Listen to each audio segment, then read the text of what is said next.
babandi rero babahanze aha bababeshya bababwira ngo nushatse gutaha bakamubuza ngo buretse ngo ntutahe ngo ibintu biri hafi gutungana ngo bazabanza bavaneho Kagame ryari byanyuze mu yihe nzira se iya demokarasi se iyi ntambara se iyi turi ku wa mbere ku itariki 14 z'ukwezi kwa gatandatu mu 2021 muri kumwe na Hategekimana Feliciane na Madamu Chantal Mutega dufatanya ibiganiro. Twongeye gusuhuza abari ku ruhanga bw'ibyuma, tugasuhuza abakunzi ba radio televiziyo Ubwiyunge, tugasuhuza n'umutumirwa wacu tugiye kugirana ikiganiro kuri uyu munsi Madamu Chantal Mutega. Wasuhuza abakunzi bacu, ndagusuhuje nanjye ubwanjye n'umutumirwa wacu ukamuha ikaze Madamu Chantal Mutega. Ndagusuje Felicien dufatana iki kiganiro, nkabasuje n'abakuri technique badufasha kugitunganya no kugeza abakunzi bacu. Nkabasuje abanyarwandakazi n'abanyarwanda bose badukurikiye ndetse n'abumva ururimi rw'ikinyarwanda. Ariko cyane cyane nongeye kwishimira gusuhuza umutumirwa wacu John Mako. Ndagusuhuje, nishimiye rwose ko waje kwifata natwe kugira ngo ugire icyo ubwira abanyarwanda bose badukurikiye. John Mako, ijambo ni ryawe, ikaze kuri radio televiziyo Ubwiyunge. Murakoze Chantal Mutega kunyakirana ubwuzu ndetse n'ibyishimo kugira ngo tugire icyo tuganira. Nkaba nsuhuje n'abantu bose bashobora kuzadukurikirana n'abaza kudukurikirana n'abazabyumva nyuma y'imyaka n'imyaniko. Ndabyishimiye cyane, ndumva nta kindi kintu ushobora kurenzaho usibye kugira ibiganiro byiza. Turagushimiye bwana John Mako, ndagushuje mbikuye ku mutima kandi bikaba ari iby'agaciro kuba wabonetse uyu munsi kugira ngo tugirane ikiganiro kuri radio televiziyo Ubwiyunge. Hari ibibazo byinshi bitandukanye cyane cyane byugarije abanyarwanda n'igihugu cyacu muri rusange, twatekereje ko turi bukubazeho cyane cyane nk'ikintu abanyarwanda bahisemo bitewe n'impamvu zumvikana. Abanyarwanda bashyizwe mu kaga, abanyarwanda bashyirwa mu kangaratete, byinshi birahari yenda ntabwo nafata umwanya wo kubirondora. Hakaba hari urugamba rwatangiye rw'ingabo za FRN zivuga ziti tugomba kureba ko twagamburuza leta yanze kuva ku izima imaze imyaka myinshi icura abanyarwanda bufuni na buhoro. Tukaba twakubaza bwana John Mako, ibi bintu urabibona, urabikurikirana, uri umunyarwanda, ubabajwe n'akaga k'abanyarwanda. Muri analize yawe cyangwa ku bitekerezo byawe ubibona ute? Wafata umwanya urambuye ukagira icyo ubitubwiraho, ijambo ni ryawe.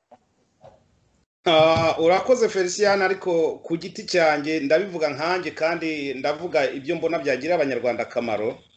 Ntabwo FRN kwegura intwaro aricyo yari ihisemo, nta nubwo yigeze yifuza ko ishobora kuzarasa amasasu, ntabwo yigeze igira umugambi wo kwica nk'uko inkotanyi zinjiye zica zibaga abantu zisenya zitwika. Siko byagenze.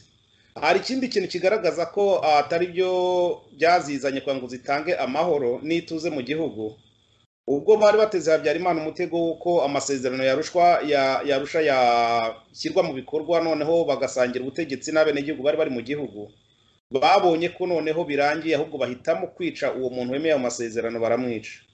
Ko byagenze rero ni birebire cyane, uko abaturage birukansweho mu mashyamba ya Kongo, mu gihugu Kibeho, mu bice by'amajyaruguru, ko bafungiye abantu mu buvumo, ko bagiye basenya amazu, batwika amazu, inkongi z'umuriro, ko babushye abantu akandoyi, ko bakubise amafuni, ko bagiye babajugunya mu byobo no mu nzuzi. Nta mugambi w'amahoro bari bazaniye abanyarwanda. Kuri uyu munsi rero ni byinshi cyane byageragejwe byo gushaka kuganira n'iya leta byaranze, ahubwo bafasha abanyarwanda aho ingwate kugira ngo berekane mu mahanga ko bafite abaturage babumva, ariko nta muturage n'umwe utari muri FPR, nta n'umuturage n'umwe uba muri FPR ku mutima. Akaba ariyo mpamvu rero hari abantu bakomeye cyane batekereje basanga ibyo bintu ari ingirakamaro ko bigomba kurwanywa.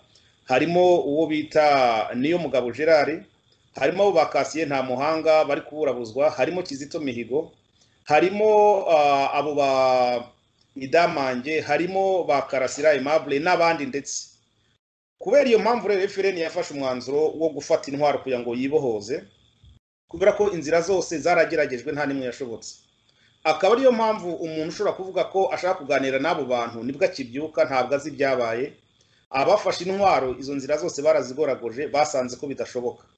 Igisigaye rero numva ko abaturage bagombye gushyigikira FRN, cyane cyane nibanda ku bantu bari mu mahanga bavuga ko bari gukina politike y'umunwa. Iyo politike nta kizamara, bazajya kwibuka gufata intwaro abantu barashize. Nkaba numva ko rero abantu bagombye kujya mu mugongo FPR bakayirwanya, bagafata FRN mu mugongo, noneho abantu bakishyira hamwe bitabasabye imbaraga nyinshi. Ariko mu gihe igikorwa gihariye umuntu umwe bizagorana, ariko amaherezo ndumva urugamba tuzarusoza amahoro nitwishyira hamwe tukarangiza ubucakara mu gihugu. Ndumva mu magambo yanjye make ari uko nguko nagusubiza murakoze. None se John, mbere y'uko mugenzi wanjye afata ijambo, FPR yaje ibwira abanyarwanda ko ije guharanira uburenganzira bw'abanyarwanda, cyane cyane abantu bo mu bwoko bw'abatutsi. Uravuga niyo mugabo Gerard, ba Kizito Mihigo n'abandi, koko FPR yaje guharanira uburenganzira bw'abatutsi cyangwa FPR ni agatsiko kaje gaharanira inda yako konyine katitaye ku munyarwanda? Ubibona Feliciane, ibintu FPR izagikubwira uzajya umenya ko ari macuri. Usibye no kuza kubohora abatutsi, yaje kubohora abatutsi se ryari? Yaje kubohora abatutsi muri 1994 imaze kubatsemba hamwe n'intera hamwe, bamaze kwishyira hamwe bagatsemba abatutsi. Yinjira mu gihugu umugambi nta wari uhari, ariko kubera ibyaha bakoze baje gusanga nta mpamvu igaragara bazereka mu mahanga, bahisemo kwitwaza icyo kintu kuko nicyo cyari gushobora kubakingira ikibaba. Usibye n'ibyo, imaze gufata ubwo butegetsi yavuze ko ari leta y'ubumwe.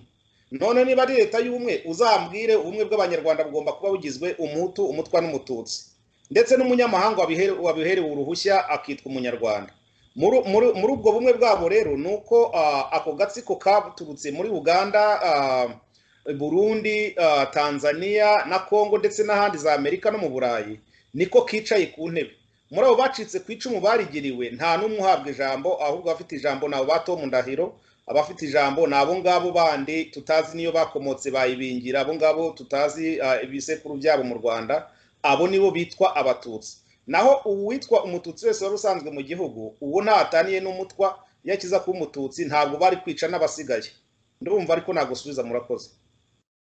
Turagushimiye John Mako, ariko se upuntu wibanda ku bwoko twanatutsi kandi amoko yaravuyeho, twese tukaba turi abanyarwanda, wavuga ute ko hari agatsiko kiharira ubutegetsi ngo naba benshi n'abatutsi, babwirwa n'iki ko ari abatutsi kandi ari abanyarwanda?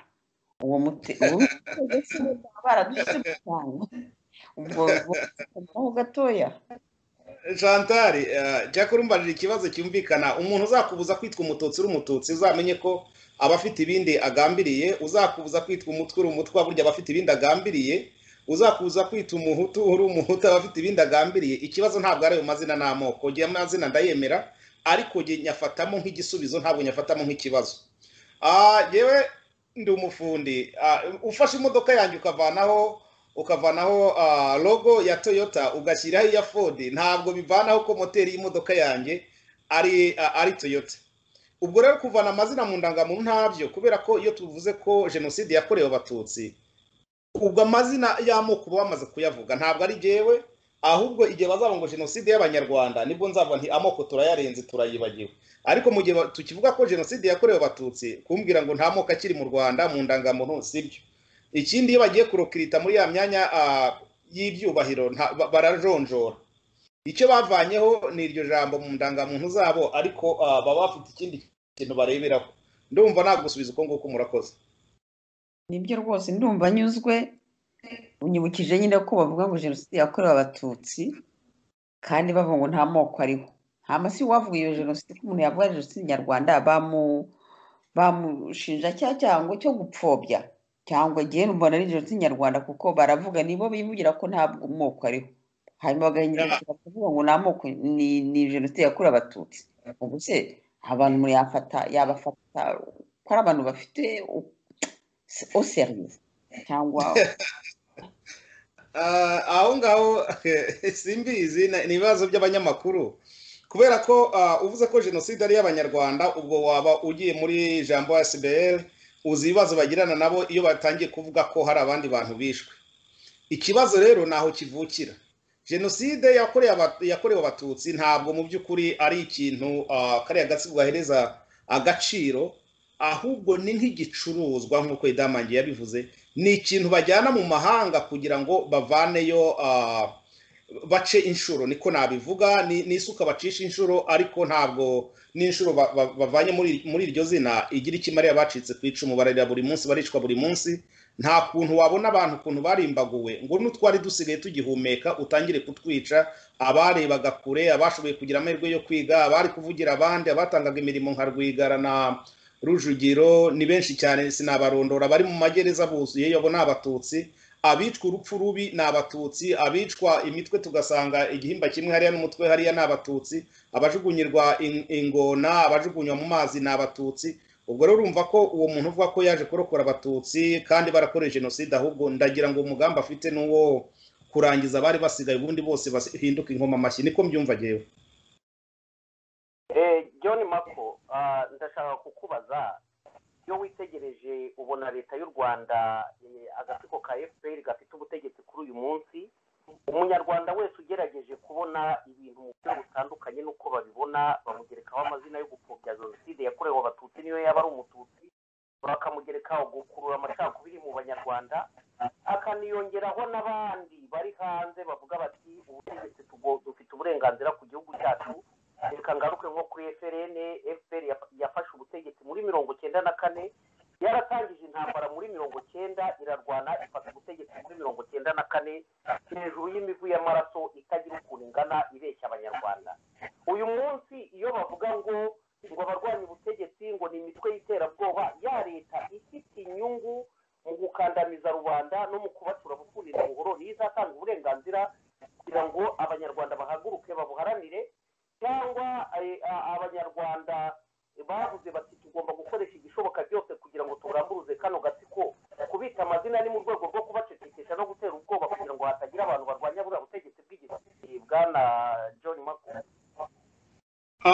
jewe reka mbanze mpere kuri abo bantu, wenda se hari abo tubana hano babitwaza ngo bafite imitungo mu Rwanda, bakagira ngo bafite imitungo iruta iryo gorofa rya Rwigara yari afite. Ntawe ufite umutungo ungana n'uruganda rwa Rwigara, ntawe ufite umutungo ungana n'uwa Rujugiro. Abo rero bitwaza utwo tuntu nuko batazi icyo gutunga ari icyo ari cyo. Icyo gutunga ni amahoro n'ubwisanzure, nibyo biruta ibindi bintu byose. Ikintu cyose rero umuntu yaba afite hariya, akaba ariyo mpamvu ashobora gukorera kariya gatsiko kadashaka kutwumva ngo kadutega amatwi, uwo nguwo navuga ko ni umugambanyi muri twebwe, navuga ko atanazi icyo gutunga bisobanura.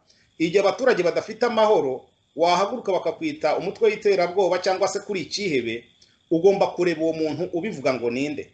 Bariya abantu nta mategeko bagenderaho, ahubwo buracya babona ikintu kigiye kubagonga, bugacya bahinduye itegeko, bagashyiraho itegeko naryo ritazaramba. Iyo bakiza kuba ari abantu bumva rubanda, bakagombye kumva itegeko nshinga, bo ubwabo biyandikiye bakarisinya kugira ngo baryereke amahanga ko bagendera ku mategeko, ariko nta mategeko y'inyeshyamba ariho. Bariya abantu ntabwo ari abategetsi, ntabwo ari abayobozi, ntabwo ari n'abantu bagomba gutera abantu ubwoba, kuko wajya kundega iterabwoba cyangwa akarirega Chantal Mutega, akarirega Feliciani, hari ibyo bagendera bavuga ko umuntu ari ikihebe cyangwa se ari umuterabwoba, sinzi uburyo nshobora kubivugamo. Bariya abantu bica abantu buri munsi, bariya abantu barafata abantu bakabahurutura bakabukubita hasi bavanye mu magorofa, bariya abantu baraniga abantu bakavuga ko biyahuye, bariya abantu ntacyo badakora kitabaho kibi. Bariya abantu bararasa umuntu muzima bakamusatura bakamuvanamo imibiri, ingingo zo kugurisha. Bariya abantu baratwikira abantu ku manywa y'ihanga. Bariya abantu barazura abapfuye ngo bari guhima imiryango yabo. Ubwo se iterabwoba ritandukanye n'iryo ngiryo mu rwego rw'isi ni irihe? Kubera ko turi gusakuza tukavuga tuti tugomba kwirwanaho tudashira, niyo mpamvu twitwa abakorerana n'imitwe y'iterabwoba. Numva rero iri zina baduhereza ntacyo rivuze, nta nicyo rimaze. Tugomba kuryakira uko tukamenya ko ari umusazi wabivuze. Nta wajya kurenganyiriza umusazi ijambo yavuze, ariko iyo umusazi asaze atora amabuye, abantu baramufata bakamuboha akajyanwa kwa muganga. Ubwo rero ndumva ko ibyo bintu ntabwo bishobora kuntera ubwoba, kubera ko igihe kirarambiranye. imyaka 30 abanyarwanda bikoreye imbumburi ku musozi, imyaka 30 abanyarwanda bicwa nk'amatungo. Ndumva rero aho tugeze ni ukwirwanaho, kandi atari ukwirwanaho kugira ngo tudapfa, ahubwo dukore ubwo butegetsi bugiye kumara abanyarwanda ndetse bwonona n'umutekano wo mu karere. Murakoze. turagushimiye bwana John Mako. havuga nti wa mugani baduhoza ku nkeke, barica buri munsi, ariko umuntu ashishoza yabona bene ari tactique kugira ngo abantu bahugire, bahahamuke, bahugire kuri ubwo bwicanyi bwa buri munsi, bahere ku nkeke, bo kugira ikindi bakora, bacike intege, kuko baracisha abantu intege. Ariko nka FRN yarahugurutse, ni abasore n'inkumi biyemeje kuba batanga ubuzima bwabo ariko babohora igihugu. Hanyuma se nk'abo bantu bo hanze, cyane cyane aba mu bihugu bifite, aho kwicara kuvuga bati reka tujye ku muzi, turandure iki kibazo, dushyigikire FRN kuko aribo biyemeje, kandi nirwo rurimi kariya gatsiko kumva. Ubwo urumva kwicara ngo abantu bazajya barayagisa gusa ko habaye uwafashwe ngo nibakore za GoFundMe, dushyigikire uyu, tumufunguze, tumushakire umwavoka, tumutunye, tugire bimara umwanya, ejo bakoze undi nawe nuko. Ubwo aho abo bantu bashyira ayo mafaranga muri za GoFundMe, cyangwa abantu bahaguruka kuko bagashyira amaboko hejuru kubera ko hari ikintu cyabaye kandi babona neza ko bidahagarara, wababwira iki? Ubumvisha ko izo mbaraga bashyira muri ibyo kurwanya FPR, gukora kureyajisa ku byo FPR ikora ntacyo bimaze, ahubwo bagombye gushyira imbaraga mu gufasha abiyemeje guhaguruka ngo barandure icyo kibi FPR yazanye. John Mako, ubwo wowe wabivugaho iki? Ijambo ni ryawe. Urakoze kuri icyo kibazo cyiza kandi cy'inyamibwa. Buriya hari ibintu byinshi cyane najyaga ngendamo nkavuga nti ibi ni ukugira neza, no kugira gute mu by'ukuri, ariko atari neza irama. Ibi bintu twinjiyemo bya GoFund ni ibintu byo mu rwego rwo hasi cyane.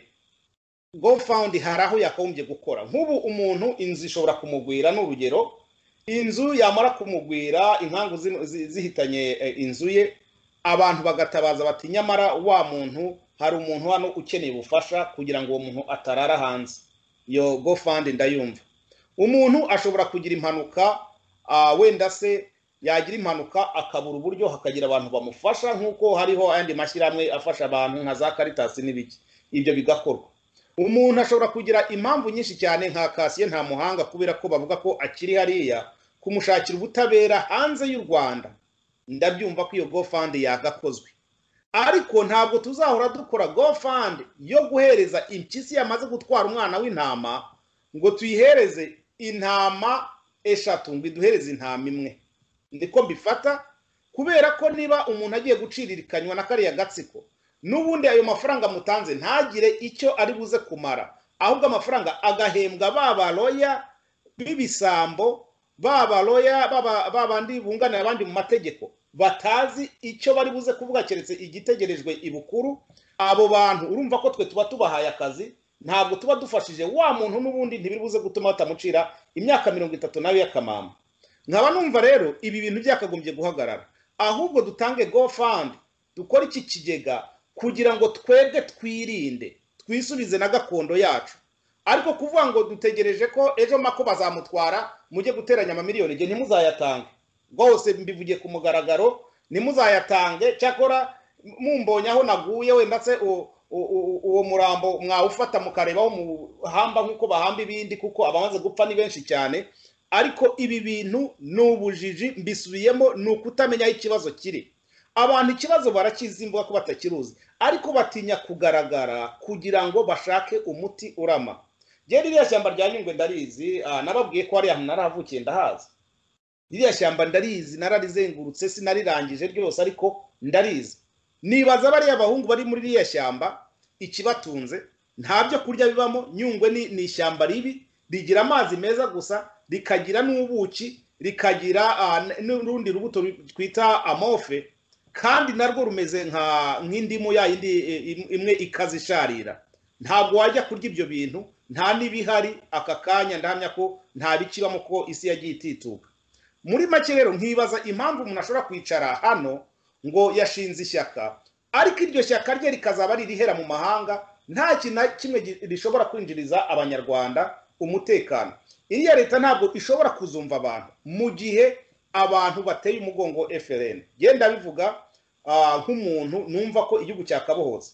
Sinshaka ko imbaraga za Sankara, agahinda ka Sankara n'uburyo acunaguzwa hariya mbitera umugongo ari umuntu twigeze tuganira. Sinshaka ko amaraso ya Kizito byibura mbura n'igitonyanga na kimwe mporera kugira ngo mparanire ibyo yaharaniraga. Sinshaka ko amaraso ya niyo mugabo witanze ko naburamo n'igitonyanga na sese imwe mporera. Ariko abanyarwanda barajyaho bamara gufata umuntu ati reka da ati free Mako, free Feliciane, free Karasira. Ibyo ntabwo ari umuti, ibyo si umuti. Umuti ni uwo, nuko bariya abantu twamaze kubona ko nta biganiro bakeneye. Bariya abantu ntibashaka kubahiriza amategeko, bariya abantu ntibashaka kurambika inkota hasi, bariya abantu ntibashaka kureshya n'abandi banyarwanda. Akaba ariyo mpamvu bamwe bahisemo kubita abavantara, kandi nanjye niko mbita, kubera ko ari abantu bashaka ineza abanyagihugu. Ntabwo twakagombye twibaza impamvu tugomba kwegura imiheto, ariko kubera ko nicyo gisubizo cyonyine gishoboka. Umuntu udashobora gutanga n'idolari na rimwe ngo aryigomwe, uwo ni wa muntu navuga ko yapfuye byarangiye. Idolari rimwe ntacyo rizamuhombyaho ariko rizubaka.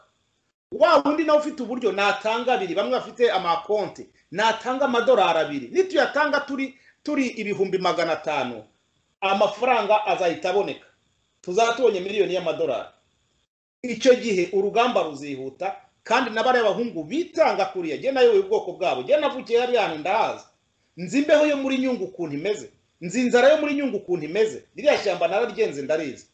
Ntibishinge rero amakuru y'abavuga ngo nta rugamba ruriho ngo ibiki n'ibiki. Icyo dukeneye gusa ahubwo ni ukumenya FRN ikatubwira imigabo n'imigambi, mugakomeza kwigisha abantu, tukamenya ngo tuyobowe nande, intego ni iyihe. Ese iremera abahuta batwa n'abatutsi nk'uko bivugwa cyangwa ari mu magambo? Kubera ko izo mpungenge abanyarwanda barazigira, bibaza ko wenda FRN ifite aho yabihuriye na FPR nk'uko yabikoraga mu ndwano zayo, ariko genda bihamiriza ukuri ko atari ko biri. Nkaba nkeneye rero ko abantu bibwira ko gufasha urugamba ari gutanga miliyoni. Ntabwo ari miliyoni. Aka kanya uwakwemera gutanga idolari rimwe atitaye kubayatanze, akaritangana umutima utuje, yazamenya ko bitabiriye ari bake, akagerekaho idolari. Urumva hari undi umuvunishije. Ahubwo buri muntu nabwire mugenzi we ngo dukeneye idolari ryo gufasha aba bantu. Buri muntu nabwire uwo baturanye, ntabusabe menshi. Ndakumva umbabarire kuguca mu ijambo, reka bigendere hamwe. Hari benshi muri mobilisation tugerageza gushaka, bakavuga ngo ngo nibagende bakora ibintu, ngo nitubona babigezeho tuzabafasha. Umuntu akenera ubufasha ari uko arangije icyo bwakoraga, n'ubwo ubufasha tujuru buba bukenewe, cyangwa umuntu yafasha kugira ngo ibintu bigerweho. Abo bantu nk'uwagereranya bavuga gutyo ko ari nk'abandi bavuga ngo mu Kinyarwanda bigeze kuvuga ngo ni ba Rutemayeze, abivuze yababeshye. Wakomerezaho bwana Gideon. Feliciane nakubeshye rero, nuko aka kanya agiye ku giti cyanjye n'uwampa amafaranga sinumva ko navuga ngo nanjye ngiye gushinga umutwe w'ingabo. Igikuru nuko umuntu agomba kuba azi impamvu ari kurwana. Guca abandi intege, abo ngabo ntibazabura mu gikorwa icyo ari cyo cyose. Uwo muntu ukubwira uko nguko nuko aba yamaze gucengerwa no kwemera kuba umucakara wa FPR. Ni wa muntu ukubwira ko FPR izategeka imyaka 1000. Uwo muntu rero ndumva iyo ari mukuru aba yigiza nkana, cyangwa se ntabwo abazi impamvu abantu baharanira gakondo yabo. Ni benshi cyane babivuga. Umuntu wingingira kujya kwibohora, bikaba ngombwa ko wanamuhemba, ukamwinginga ati igihugu gifite ibibazo. Uwo muntu ndamya ko ashobora kuba ari ikinege, cyangwa se ntagira n'umutima wo gutekereza. Uri umuntu utekereza, ntabwo waba ubona amakuru tubona buri munsi y'akababaro n'akarengane, abakurwamo amaso, abasaturwa imitwe, abacibwa amaboko, abagirirwa ibyamfura mbi benshi cyane, ngo winangire uvuge ko udashobora gutanga iryo dolari. abo bantu rero barahari, abo bantu hari benshi cyane batanga uburozi umeze nk'uko ubwo mbwita uburozi. Hakaba n'amashyaka twujuje igihumbi akubwira ngo yango kurwana na FPR ngo ntibishoboka. Kubera iki se bidashoboka? FPR nta kindi kintu ikoresha n'abanyarwanda, kandi abanyarwanda niyo yica buri munsi. Ntabwo tuzahagarika uru rugamba mu gihe tutarumva inkuru nziza ko hashize umwaka nta muntu uraraswa. Ariko bitari ibyo ngibyo, uru rugamba nubwo hasigara umuntu umwe, mbisubiremo nka niyo mugabo, nubwo hasigara umuntu umwe, ariko abazabaho mu myaka amagana iri imbere no mu myaka ntabwo ari myinshi cyane, bazajya basubiramo aya makuru bavuge bati hari abantu bitanze kugira ngo tubeho. Naho kwemera ko umuntu yahindutse umucakara, umuntu akemera ko bitagishobotse, ubwo nibwo bunebwe bwa mbere bwo mu bwonko bwo gutekereza. Naho ibindi byo icyo nemera cyo nuko bari abantu bavuye iyo kantarange bakaza kutuza amahoro, ubwabo n'abana babo batangiye kubibona ko bibeshye, bamaze gusaza nibatuvire mu nzira dusubiza igihugu ku murongo. Udashaka gushyigikira urugamba mu mwihorere, ariko ejo uzajya wumva bavuga ati nyamara ati nanjye burya ati hari uburyo nafashaga. Ntabyo gufasha kuri iki gihe biroroshye cyane, gukora enregistrement biroroshye cyane. Umuntu watanze umusanzu hari ahajya n'isaha n'isegonda, ubwo ndumva ko nta muntu uzavuga ngo byari bimeze uku nguku, yivuge ibigwi, yivuga imyato y'urugamba atigeze arwana. Ndumva ariko nagusubiza Felicien, murakoze. Ndagushimiye John Mako. Ikindi nshaka kukubaza, igihugu cy'u Rwanda cyabayeho imyaka myinshi. Twibuke ko mbere ya 1994 hari abanyarwanda benshi bari mu nzego z'ubuyobozi mu Rwanda, haba mu nzego z'ubutegetsi, haba mu nzego za gisirikare. Ndatekereza ko abo bantu bose batapfuye ngo bashire, abenshi bariho ndetse abenshi bari mu bihugu by'amahanga. Iyo twitegereje mu myaka yanjye mfite n'imyaka yawe n'akaga k'abanyarwanda kugarije abanyarwanda, abo bagabo bagiye hehe? Abo bagabo batakigira ikintu bavuga. Iyo mvuga abagabo n'abadamu ntabwo mbareka, ni kwa kundi guhebera urwaje. Ese ibyo bakoze abenshi barize, harimo abadogiteri, ibyo bari barize byari ibintu bavugaga bati bizagirira akamaro igihugu n'abaturage muri rusange, cyangwa ni ibintu by'abantu ku giti cyabo bumva ko baharanira inyungu zabo bakaba barahebeye urwaje? Iyo muri analize mukora, iyo mwitegereje mubona ibi bintu ari ibiki? Mubona byarakigendekeye bite? Hari ikintu wabitubwiraho Bwana John Mako? Urakoze kumbaza icyo kibazo. Wagira ngo ni umuvumo ku banyarwanda, kubera ko dufite abenjeniyeri benshi cyane, abenjeniyeri bize, dufite abadogiteri, dufite babandi nyamvuga ngo bafite indome 3 gusa bo bagushije icyano.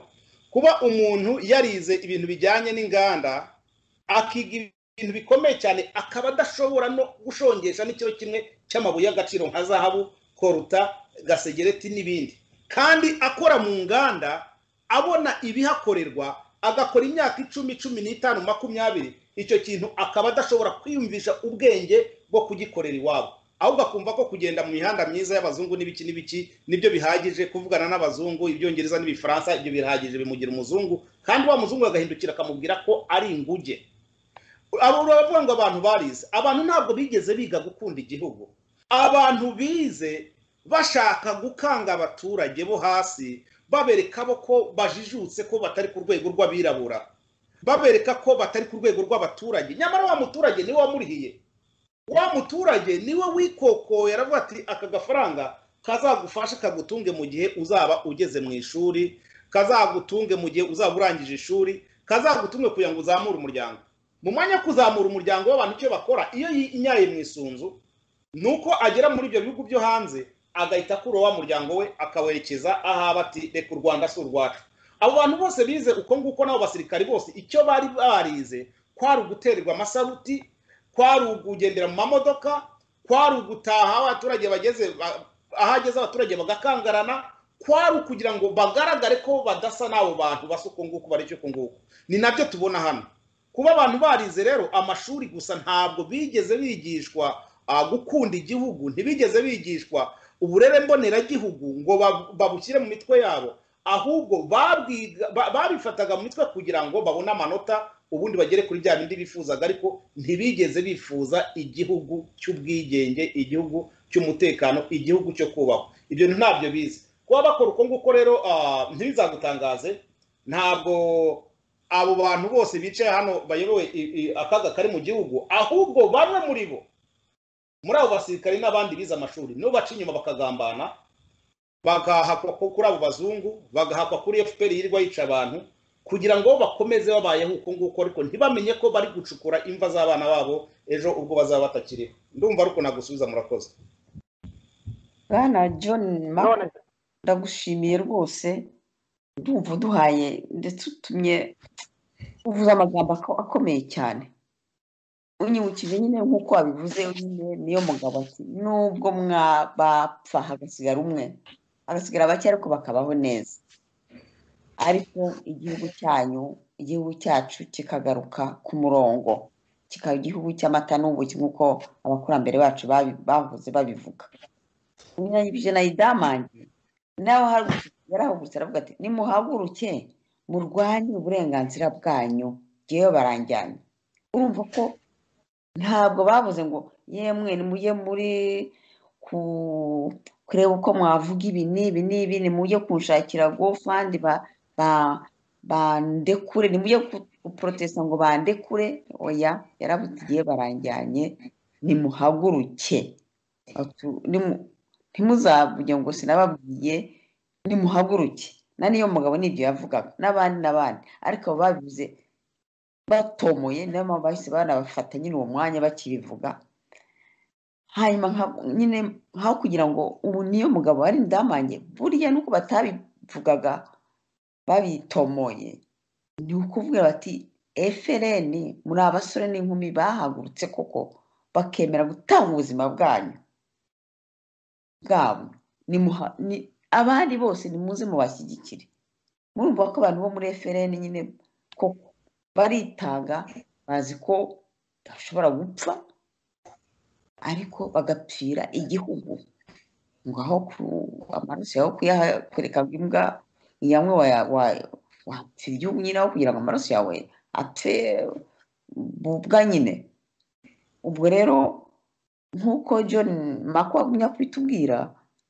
twakora dute kugira ngo nyine koko umuntu amubwiriza abwira abo bantu bati nimuhaguruke cyane cyane n'abari mu bihugu bafite umutekano byo mu Burayi muri Amerika muri Canada muri Australia ariko mwigomwe idolari amadolari 2 amadolari 5 10 ariko mushyikire FRN kuko yo ishaka kugarura gakondo yacu kandi FRN yiza kuba ifite imigambi mibi nabo abageze kure baraje bamena amaraso bamena ariko bagerageza kumbabumba umutekano w'abaturage batakora ku baturage bakagenda bakarwana nyine na RDF nubwo bavuga bati nyagasani n'umusirikare wa RDF uguye ku rugamba n'umwana w'i Rwanda ukuye ariko se nyine duhaguruke John Mako ndagusaba ngo rwose wongere uhamagarira abantu bashyigikire nyine FRN kuko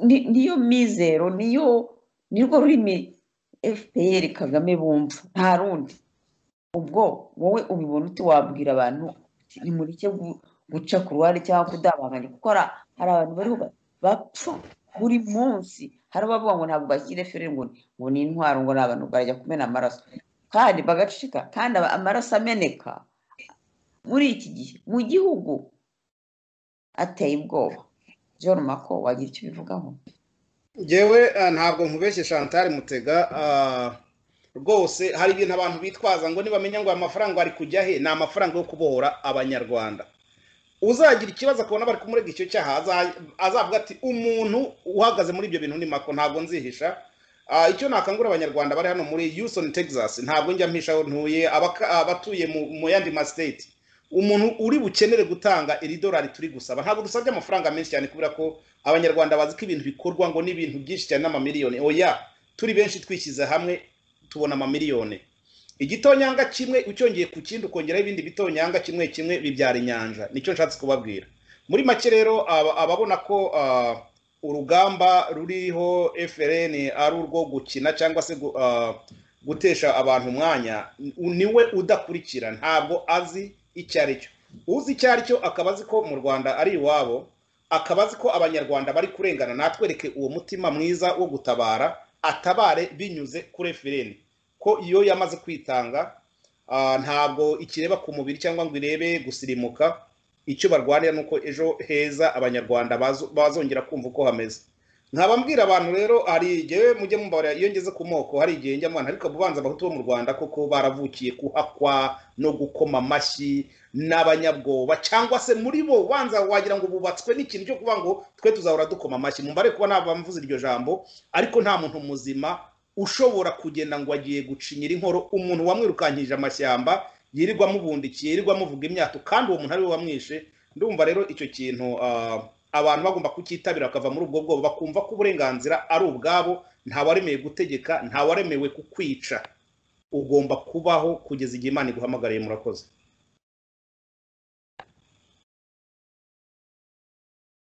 turagushimiye John Mako, uri kutugezaho ibintu byiza kandi by'ingirakamaro. Ariko iyo nitegereje nkabona abanyarwanda dufite akaga, abenshi bafite imitungo bageze hanze. Abanyarwanda ni abakozi, barahaha, barakora, barahaha, bararonka. Ariko si iyo witegereje ko mu kinyarwanda bavuga ngo iyo utungiye iw'abandi, ibyo utunze aba ari iby'abandi. Umuntu ashaka ibintu bimugirira akamaro bikazagira akamaro nabe, cyangwa ashaka ibintu abona akirinda ibya mirenge atari ibintu bizaramba. Nk'aba bantu batekereza gutya, hari na benshi uganira nabo bakavuga ngo ntibakajye bababwira u Rwanda, ngo iby'u Rwanda ntibabitekereza, ngo ntibazongere no kuvuga ko ari igihugu cyabo. Nk'abantu bafite iyo myumvire cyangwa batekereza gutyo, John Mako, ikintu wabagezaho cyangwa icyo wababwira ni iki? Abatekereza gutyo ni ukubera ko batazi amateka. Batekereza gutyo ntabwo nabizingiye kubatuka, ariko reka mbihorere. Ariko icyo nababwira, bazagikurira muri Ethiopia. Hari hashize imyaka ingahe kugira ngo abayahudi basubire iwabo muri Israel? Hari hashize imyaka ingana gute? Ndumva aricyo nababwira. Naho uwubatse hano muri ibihugu by'amahanga we agomba no kwibwiriza akavuga ngo ubu bwenegihugu bw'ubutsindirano baduha, niko njya mbwita, bigeraho bakabukwambura, bakabukwambura bukarangira, ahubwo nabo wahabyari bakakubwira ko atari abawe, ukagenda amaboko ukagenda amaramasa. Ndumva aricyo nabasubiza. Ufite iyo myumvire ni imyumvire ya gitindi. Iyo ngiyo ni imyumvire kutamenya ubukungu nyabwo aho buherereye, ko ari muri gakondo. Banyarwandakazi, banyarwanda, mukurikiye John Mako, ibitekerezo byiza atugezaho. None John Mako, dusoza koko, kangurira abantu, hamagarira abantu gushyigikira FLN, kuko niyo nzira, nirwo rurimi FPR Kagame bumva. Bose bakurira umurima sinzi umugani uko bavuga, ariko bakurira ku murima. Ariko nyine babwire ko nibadahaguruka nyine bazagumya bavuge bajye kuri YouTube, bamagane, bavuga amadisikuru meza, twigire neza, tujye kuvuga neza, twerekane ko tudashyigikiye bariya bantu, ariko tubivuge nyine mu magambo tumerewe neza wenda. Ariko nk'umuntu wicaye mu ishyamba, ufite umwana utajya mu ishuri, badafite icyo barya, ubwo wakangurira abantu rwose, babwire ko kujya kuvuga gusa ntacyo bizatugezaho. Tuvuze imyaka idorera kugera kuri 30, ntabwo rero kereka niba dutegereje kugeza ku myaka 400 akaba ari umuntu azakangura. Birakabije, kandi abantu, yaba n'abantu batashiraga mu gihugu, bariho baricwa nk'isazi. John Mako, kangurira abantu, wababwira iki koko kugira ngo bakanguke, babone ko FLN nabo ni abanyarwanda bavuze bati turahagurutse, kandi bariho baraberekana icyo bageraho. Ntabwo simbizi niba uri kunyumva Chantal Mutega ngo nguhe igisubizo. Yego, ndakumva rwose, ijambo ni ryawe. Nyiri umwana muto twari turi abashumba tugenda kuragira, noneho hakaba umukecuru wari ufite ikibazo cyo mu mutwe. Noneho uwo mukecuru inka zikaza kumwona, yahingishaga igiti na twa tundi yateye inka zikaza kutwona. Inka zaza kutwona agahagarara, inka akazireba, akazibwira atanazikubise n'inkoni. Inka zikarisha zikararangira, ari kubwira inka ngo nizimuvire mu murima. Nta kintu akoze, inka ahubwo zikamwitiranya n'abashumba.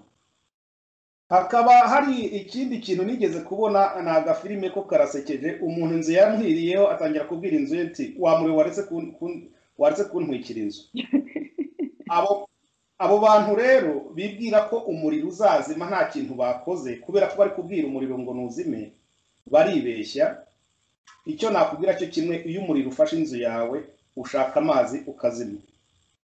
Abantu bumva ko bashaka kuzimya umuriro gukongora igihugu nibafate amazi bazimye, nibatanga iryo dolari ufite 10, 20, 100 n'igihumbi ntabwo tuzayanga.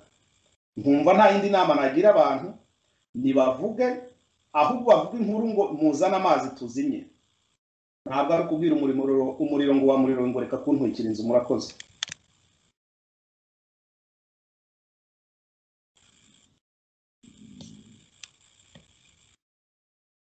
John Mako, mbere yuko ugenda reka turashoje ikiganiro cy'uyu munsi, hari n'abandi cyane cyane b'abanyepolitike bajya bavuga ngo intambara ntabwo ari ngombwa ngo ikaramu izagakora. Iyo mwitegereje n'iyi ngoma y'agahotoro yiganjemo abantu bagize uruhare mu bwicanyi bwakorewe abanyarwanda, kuko abanyepolitike bavuga gutyo ngo ntabwo ari ngombwa gukora intambara ngo ibintu bizikora kandi hakaba hashize imyaka ingana gutya.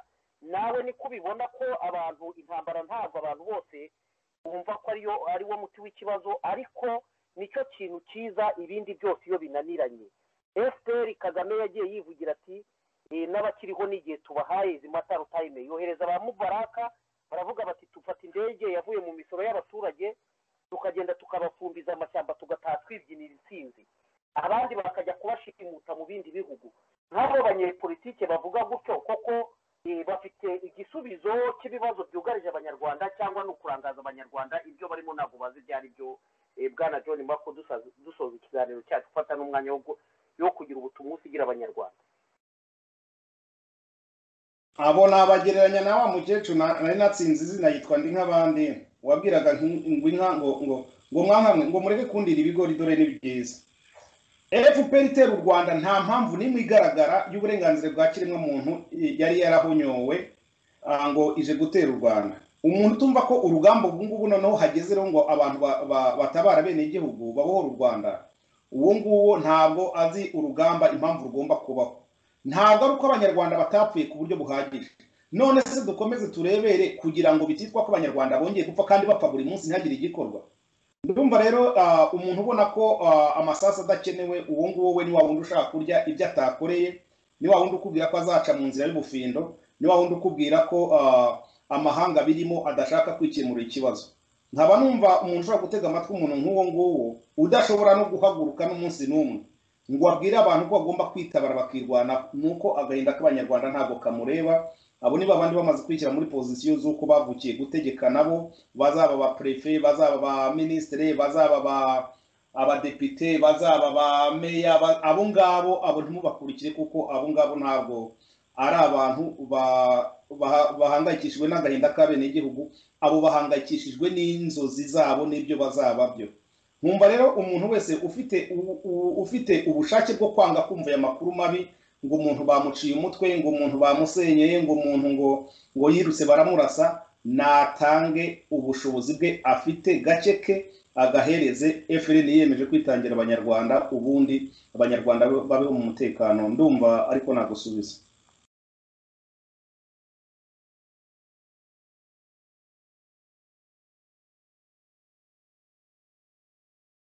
Banyarwandakazi, banyarwanda, dusoje ikiganiro cyacu. Felicien, wagira icyo wongeraho usoza ushimira abanyarwanda bose badukurikiye? Urakoze Madamu Chantal Mutega, ndagushimira ubwitange bwawe dufatanye ibiganiro kuri radio televiziyo bw'Iyunge. Ndashimira John Mako wahagurukiye kwitangira abanyarwanda ndetse no gushakira isubizo cy'ibibazo byugarije abanyarwanda. Nkashimira n'abahagurutse bose baharanira ineza y'abanyarwanda n'ineza y'igihugu. Ibyo byose ni inshingano z'umunyarwanda. Nkanagaya abipfumbase bumva ko bahereye urwaje batagomba kugira icyo bakora kugira ngo baharanire ineza yabo n'uburenganzira bwabo. Nkaba rero nongera kuvuga nti mukomeze, nta mvura idahita, nta joro ridacya. FPR yabeshya abanyarwanda igihe kinini, ariko igihe kirageze cyo kuyigamburuza noneho abanyarwanda bakisubiza gakondo yabo.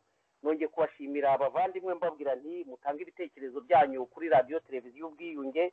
Ni radiyo yanyu, icyifuzo cyanyu, ibyo munenga, ibyo mushima mubitugezeho, tujye tugerageza no kubikosora cyangwa no kongeramo n'ibindi mwifuza. Akaba arizo nshingano z'umuryango wa CND na FRN ndetse n'abakunzi bacu n'abashabikorwa bacu. Turabashimiye, mugira amahoro y'Imana. Twongeye gushimira umutumirwa wacu kandi twizera ko atari bwo bwa nyuma, igihe tuzajya tumukenera kugira ngo asubize ibisubizo by'abanyarwanda baba batubajije tuzajya tumubona. Murakoze Felicien na Chantal Mutega.